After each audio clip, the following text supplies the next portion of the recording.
Hello and welcome back to Vinyl Friday, where I go through my records and I talk about why I love them. Today's episode is the next installment in our great White Album peregrination of, I would say 2025, but realistically probably also 2026 and 2027, because, to those who are unfamiliar, I am tackling one song of the White Album every month in the order on which they appear on the album. The track that we're listening to today was not released as a single in the UK and the US in 1968, but it did top the charts in Australia, Japan, Switzerland, West Germany, and little old New Zealand. The track is Obladi Oblada, and it sounds like this. Yeah.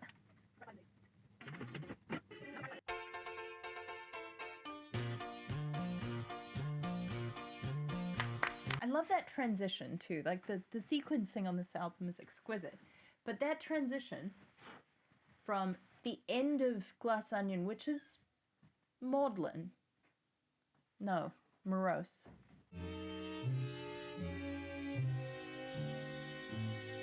to this track, which is incredibly bright.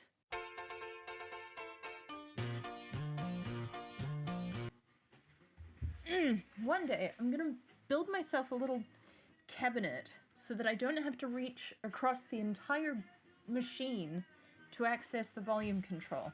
It will happen. It's in my future, but unfortunately not my present. Now, speaking of the present. Too loud. Speaking of the present, to those who are unfamiliar, who are just joining us on this peregrination, for every track, every song on this album that is being covered, I am accompanying it with a lino-cut print postcard. And this is the postcard for this month's song. So there's a run of 10, and if you would like to purchase one, if you'd like me to send you a little handwritten note from what's probably the other side of the planet to you, I will leave a link in the description. And, get in fast, or whatever they say in advertising terms, because all of the others have sold out. Right, on to today's song. Today's song, Obladi Oblada, is one that inspires strong feelings in people. Some love this song, and others, like John, George, and Ringo, are not quite so fond. When I listen to this, I really enjoy the song, but I also feel a sense of frustration at not getting to hear the version of the song that should have been. And that sounds like an arrogant statement. I love the song as it is, but it's just that I can't help but feel that what was released was not what was intended. Come, let us explore together. Today's leg of the peregrination begins in post-World War II Jamaica, where and when a bunch of American soldiers were stationed. And they brought with them these military broadcast radio programs featuring music from the US, which quickly became popular with the Jamaican public. This included R&B records from the South and music like jump blues. What makes your big head so hard? I love you. And in the latter, I think you can really hear the future of what Jamaican music will become. But let's not get ahead of ourselves. The local musicians, local to Jamaica, began to record their versions of these songs, but in a couple of years,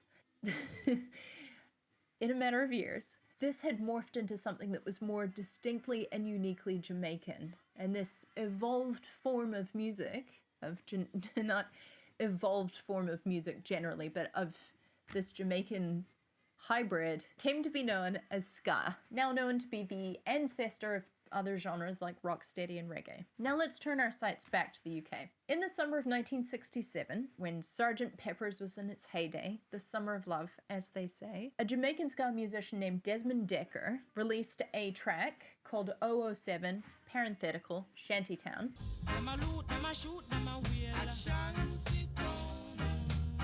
Real banger, you should give it a listen. And it became a hit in the UK, and probably as a consequence of this, Desmond Dekker toured the UK later that year. Paul McCartney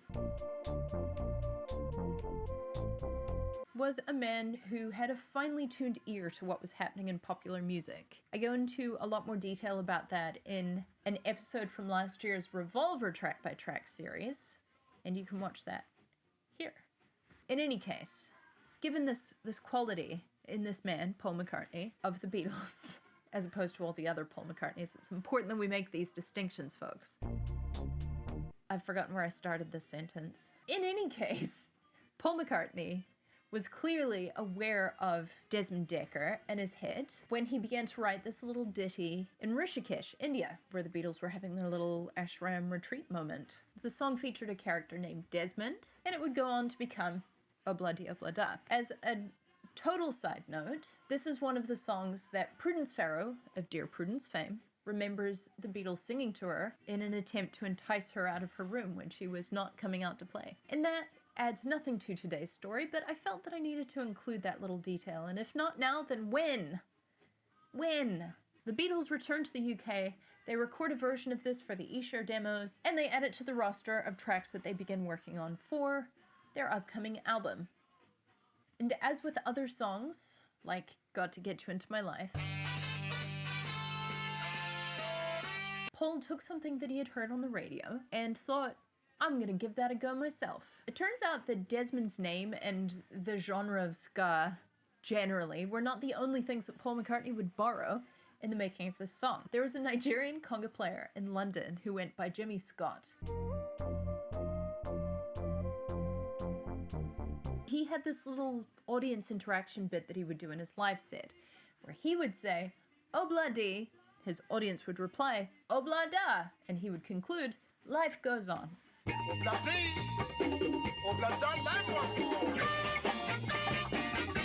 So there's very little question as to where Paul got the idea for the chorus of this song and the title of this song. And because of this, Jimmy Scott approached Paul and he was like, hey, I would actually really like a writer's credit for this song, please, and thank you. And Paul responded with, it's just an expression, man. Calm down. Chill out. I think that was perhaps not Paul's best move, if I'm being honest. And poor Jimmy Scott is like, it's hardly just an expression, it's my expression. It's not like you hear people in the street shouting obla di obla da at each other. But apparently Paul McCartney thought that that was too cheeky and refused to give Jimmy Scott any writing credit. So I'm not really sure how I feel about that. If it were me, I would have given the writing credit to Jimmy, you know? Anyway, when they came to the recording studio to work on this track in early July of 1968, Paul was aggressively perfectionistic, and he had the band, and the studio staff, I suppose, record take after take after take of this song on the 8th of July, and then they came back the next day and they spent hours and hours and hours on the same song, but a totally different version of it. They started from scratch, and at the end of that, they used the backing tracks from the first day. Despite the undeniable jolliness of this track, the sessions themselves were apparently rather fraught. Paul snapped at George Martin for attempting to make a suggestion. Apparently he said something along the lines of, will you come down here and sing it yourself then? Which I think is bad manners. Engineer Jeff Emmerich walked out of the session and didn't come back for another couple of albums. And John Lennon describes the frustration that the rest of the band had with Paul and a double standard he seemed to have where he would expect the rest of the band to work tirelessly, to workshop endlessly his songs when they weren't working, but would only give his attention to the other songs if there was time after they'd finished with his. Again, this is alleged. This is John Lennon's take, so please don't come for me, especially as I see a lot of myself in that sort of aggressive perfectionism, and I do my very best to make sure that I'm not emulating some of those behaviors. The end result of all of this was, in writer Ian MacDonald's words, I quote, a rather approximate tribute to the Jamaican ska tradition. And here, I postulate, we find the root of this issue, namely that Paul had an idea of what he wanted the song to sound like, but he couldn't get the ska right. Me, George, and Ringo were kind of slaving over this. Johnny, he was late, so we're not getting anywhere with it. Chinga, chinga, it was thinking, oh God, it's not happening. It didn't matter how many times they tried it, what they were achieving wasn't true to what he had heard on the radio. And now, here, at this point in the video, we get to what I think went wrong. As a caveat, I am not a huge ska head. I'm more of a calypso girly myself. But I did spend a good portion of the last week listening to an awful lot of first wave ska. And here are some observations that I noted. First, the instrumentation pretty consistently seem to include bass, drums, piano and or guitar, a horn section, lots of three-part harmonies, and some degree of call and response. The bass lines tended to be sort of simple walking lines, or they were gappy, sparse, and repetitious. Bass correspondent, please tell us more. Hello there, this is your bass correspondent reporting live from last week. Based on all of the recordings that the anchor made us listen to last week, if we take a song like 007 by Desmond Dekker, the bass is doing something like this.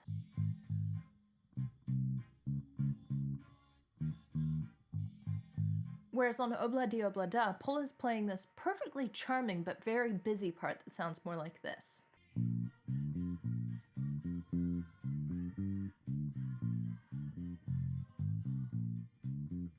While this song does have a horn section, or at least it has a saxophone section, they're not used in the same way that they seem to be used in a lot of these early ska recordings. Namely, those horn parts had dedicated moments. They would open songs. They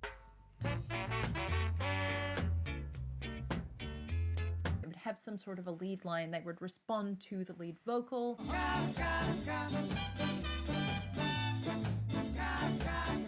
Maybe, or they would just pick up the offbeats that were being accented by the guitar and or piano. This song does have a sax part, and a delightful one if I may say so myself. More volume.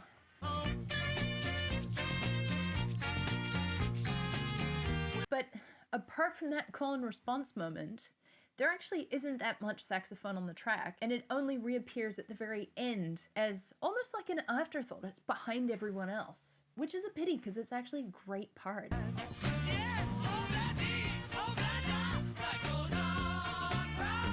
And the drums.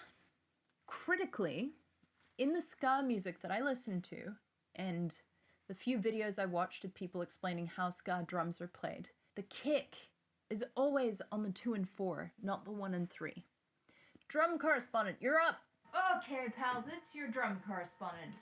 Shouting in the microphone, which is down by the kick drum, because we don't have two.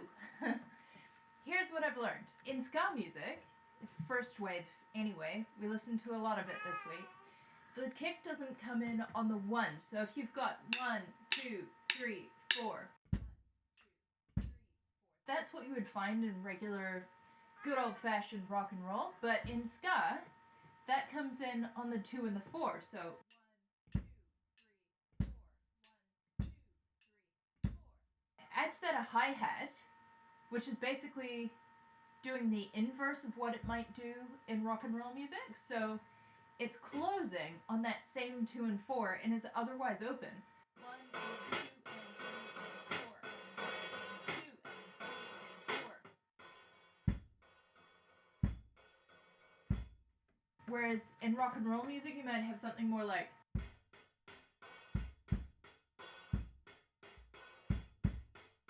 The snare does stay on the 2 and 4, but everything else is also doing exciting things on the 2 and 4. And instead of in the middle of the drum, it hits the rim. So that ends up sounding like this.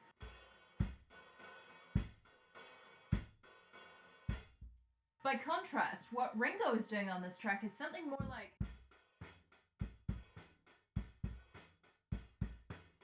So basically the whole thing's back to front. I'm sure he did his best though. I'm sure he did his best. So you can hear clearly Ringo's kick coming in on the on-beat. If this were truer to ska traditions, that kick would be coming on the 2nd and 4th beats, not on the 1st. So instead of bum, ba-da, bum, ba-da, bum, it would go bum, ba-da, dum, ba-da, dum. It's subtle, but it actually makes a huge difference. The last point is that in these recordings, these ska recordings, I found that because the bass had so much space in it, because the snare tended not to be played on the skin but instead on the rim, because the guitar and piano weren't playing busy, intricate parts or strumming or anything like that, The arrangements tended to sound quite clean and simple, unadorned, sparse even. In between Ringo's downbeat and Paul's really busy, but lovely, very catchy bass line, there's just too much happening in the recording for it to sound like ska music. You can hear it even more in earlier iterations of this song, like the Esher demo, or the alternate version of the song that you find on Anthology 3. The guitar is strumming, and that is something that produces a sustained sound as opposed to a clipped sound. Again, I'm no expert in ska. This is just observations that I've made over the last week, but I suspect that's what Paul was so frustrated about. It didn't sound like ska, and I think that's why. Now, if you thought the title and the central conceit of this video were arrogant, I'm about to make it a whole lot worse. I'm going to follow in the tradition of Paul McCartney's hubris, and I'm going to attempt, or rather my correspondents are, our correspondents I should say. This is more a co-op than an authoritarian model, you know. But yeah, the correspondents are going to do their best to reimagine Obla Di Obla Da as Paul McCartney might have wanted it to sound. Wish them luck.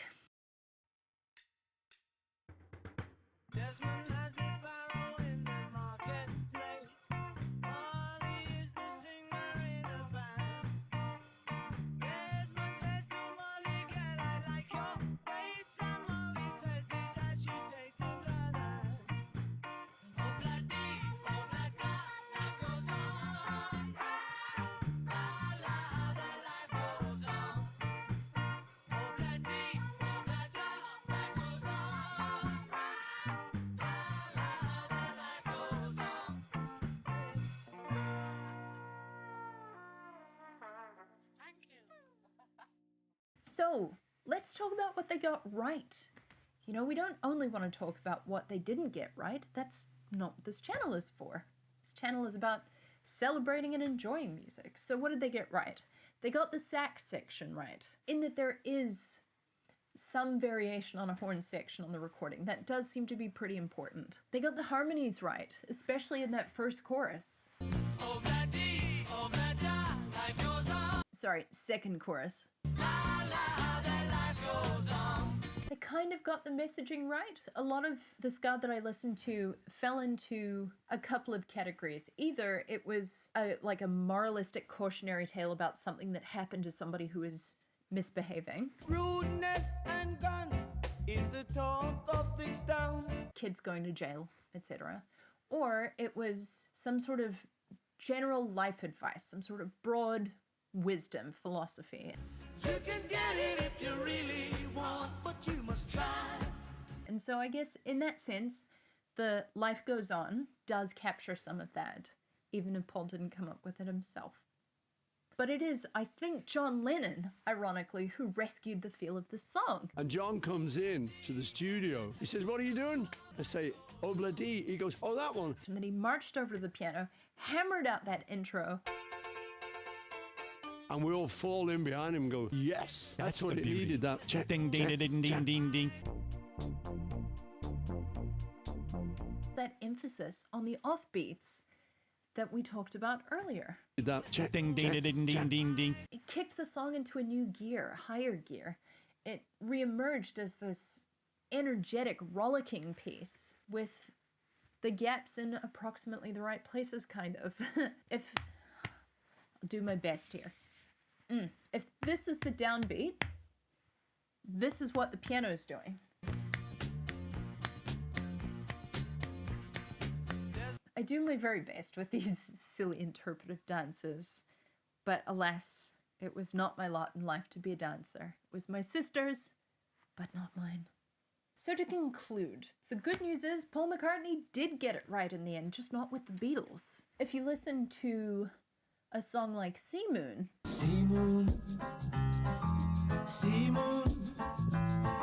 that was released in the early 1970s, or a few years later, Live and Let Die.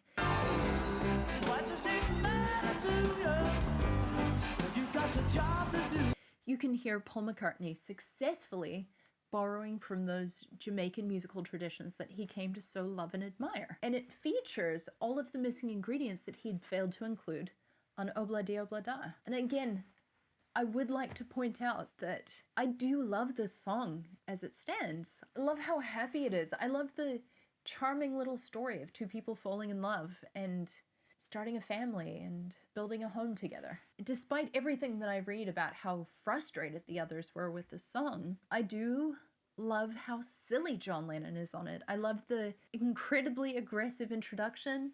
I love the cackling and the thank you at the end of the track. Or this bit. And his little ring. Buys a 20-carat golden ring. And later, sing. She begins to sing.